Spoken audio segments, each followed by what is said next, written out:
Welcome to our Unity game programming tutorial.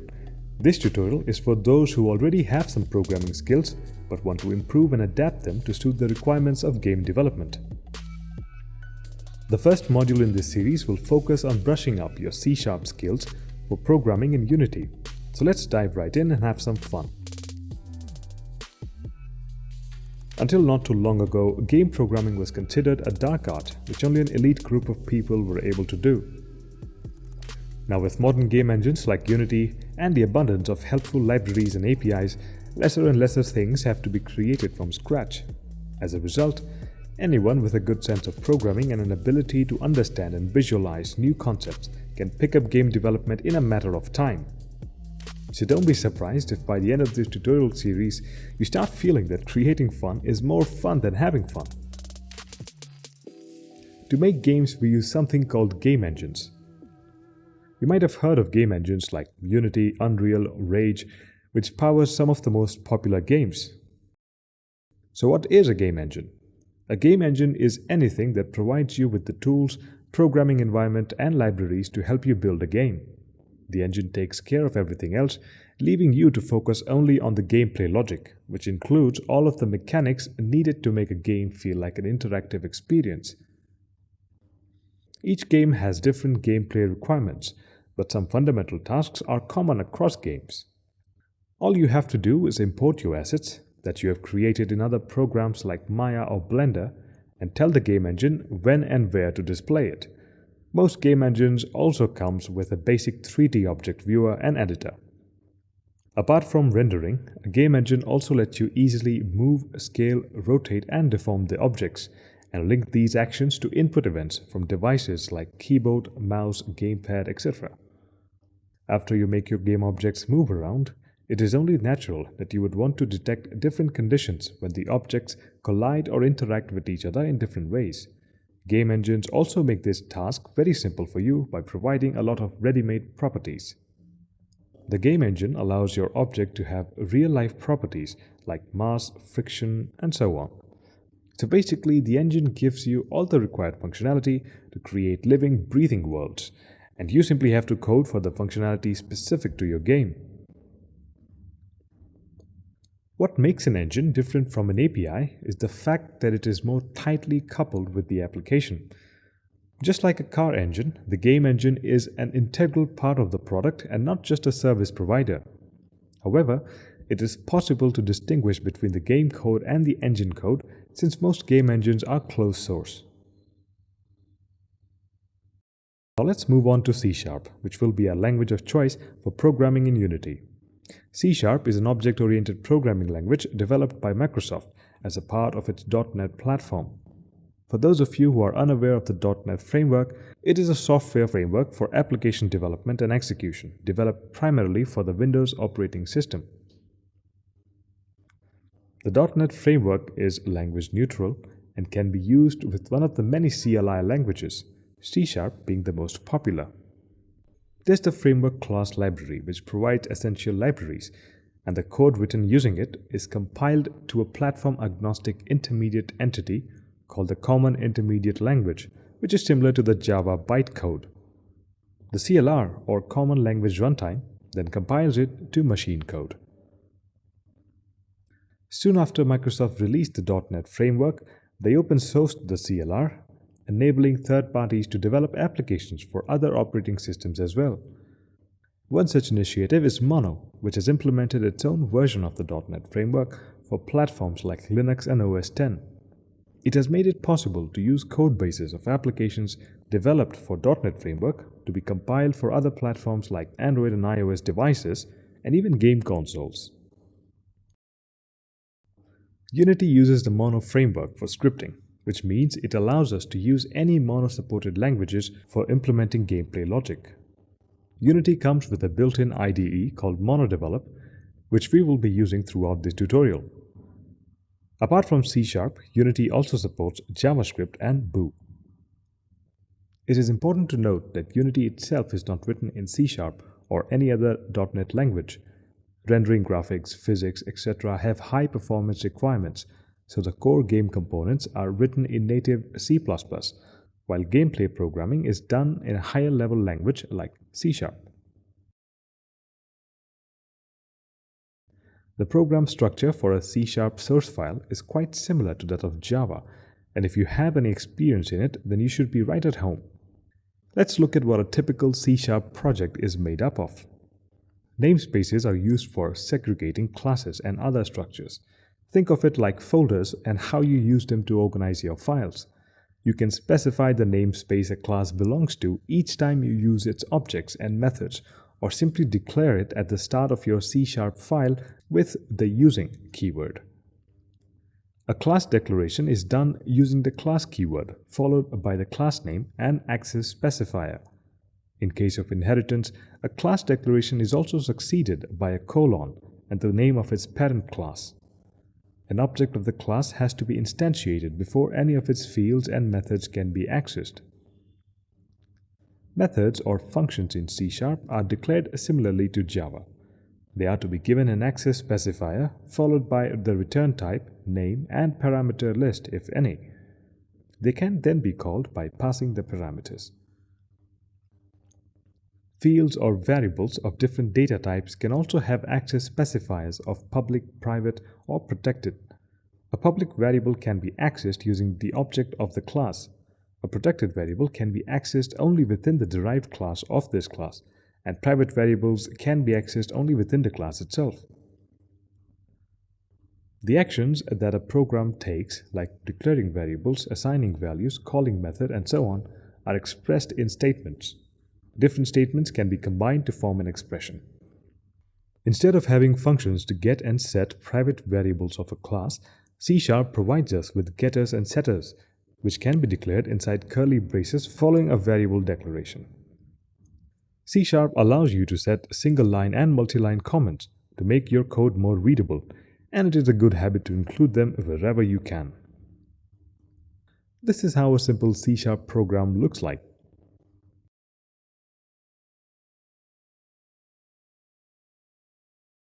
In C#, data types are broadly classified as either built-in or custom. Built-in, as the name suggests, are pre-made data types, whereas classes and structures are custom data types. Within these two data types, we can further classify them as value types or reference types based on whether a variable of a particular type stores its own data or a pointer to the data.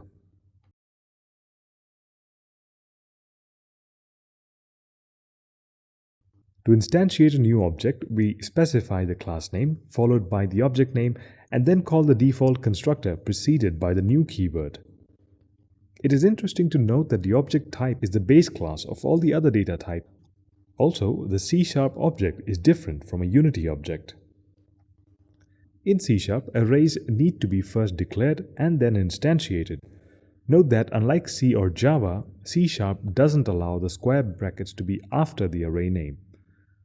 The individual elements of the array can also be declared in the same line, and the new operator can then be omitted. Elements are accessed using zero-based index. Multidimensional arrays are declared in a slightly different way, using commas to indicate dimensionality instead of using multiple square brackets.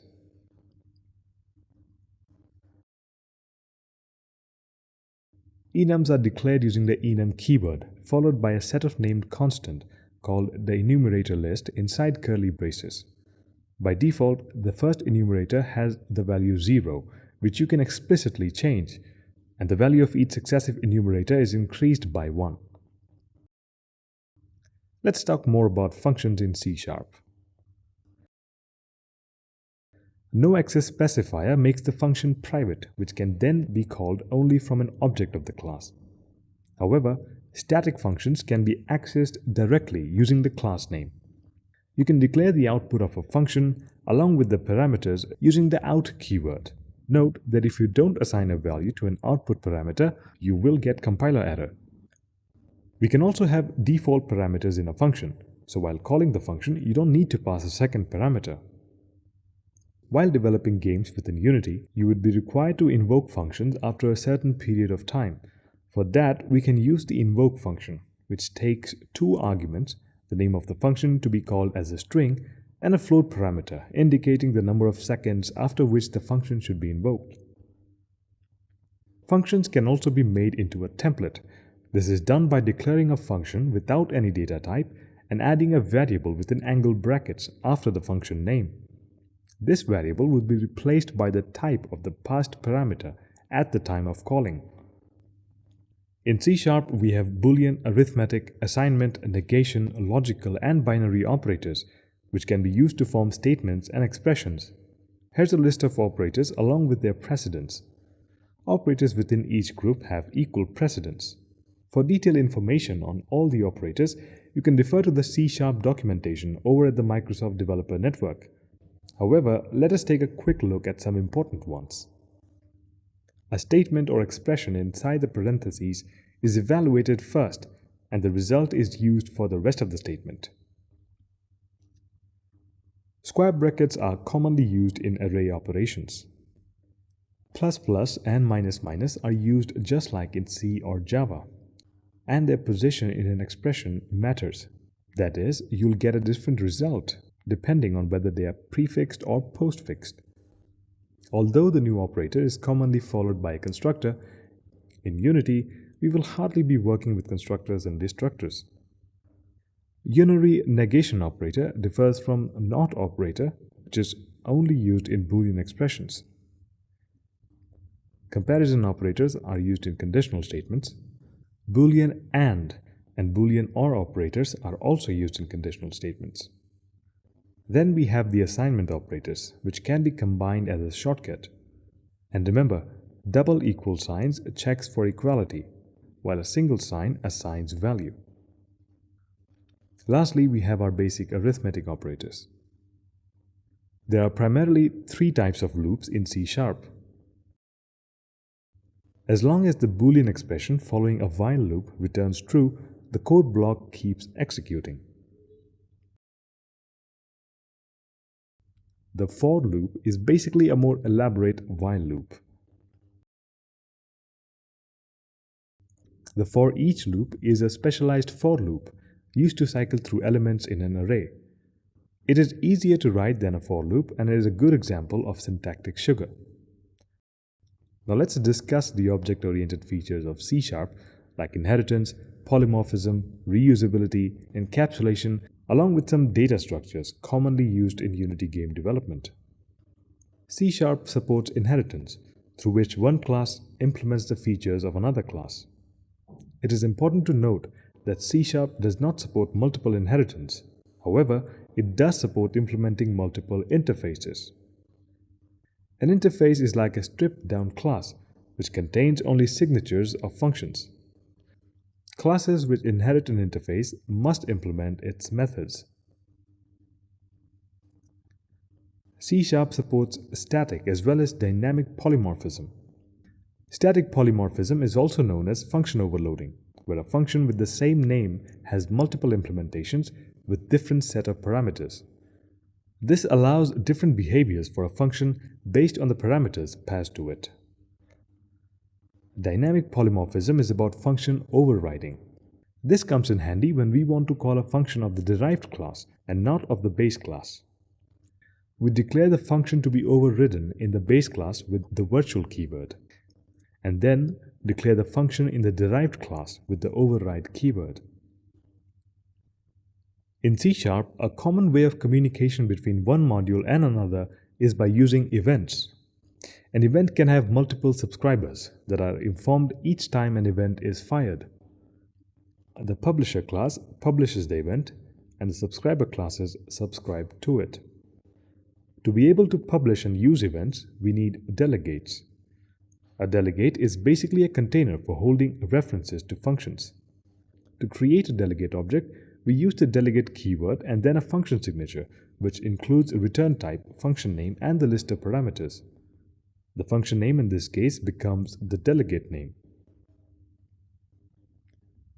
The next step would be to declare an event and link it to the delegate type that we declared. We use the event keyword followed by the delegate type we just declared, and finally we include the name of the event object. The event needs to be public to be accessible by a subscriber class. The subscriber class can register to an event by using the event object name followed by the plus equals operator and the name of its function responsible for handling events. Its signature should match that of the delegate. The handler function can be removed from the subscriber list by using the minus equals operator. An event is fired by the publisher using the event name followed by the signature of the delegate, that is, the parameters we want to pass. The ArrayList class is generally used when we need dynamic arrays and requires you to typecast the object before putting it on the list. If it is known what type of object you want in the list, it makes more sense to use the list class, which is faster than ArrayList. So, this is the end of Module 1. See you in the next module.